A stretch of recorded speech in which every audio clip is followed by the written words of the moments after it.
ఆయన రిక్వెస్ట్ కూడా చేస్తున్నాడు, ఆర్డర్ ఇవ్వటం కదా, రిక్వెస్ట్ చేస్తున్నాడు, దయచేసి ఇప్పటికైనా మారండి అని రిక్వెస్ట్ చేస్తున్నాడు. చూడండి, కీర్తన గ్రంథము 4వ కీర్తన 2వ వచనం, నరులారా ఎంతకాలము నా గౌరవమును అవమానముగా మార్చెదరు, ఎంతకాలము వ్యర్థమైన దాన్ని ప్రేమించెదరు, ఎంతకాలము అబద్ధమైన వాటిని వెతికెదరు. చాలండి, రోజులు బాగోలేవు.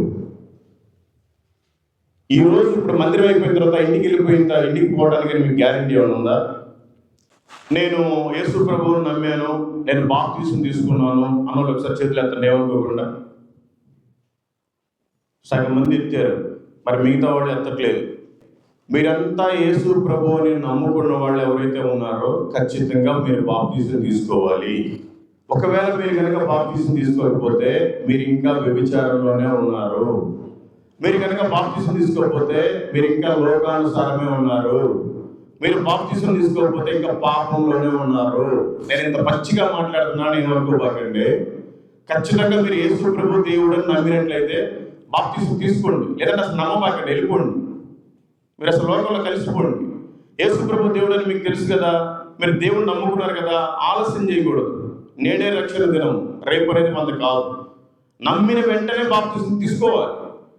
అక్కడ వాక్యం సెలవిస్తుంది, చూడండి, మార్కు సువార్త 16వ అధ్యాయం 16వ వచనం, నమ్మి బాప్తిసం పొందినవాడు మాత్రమే రక్షింపబడదు, నమ్మని వారికి శిక్ష విధింపబడదు.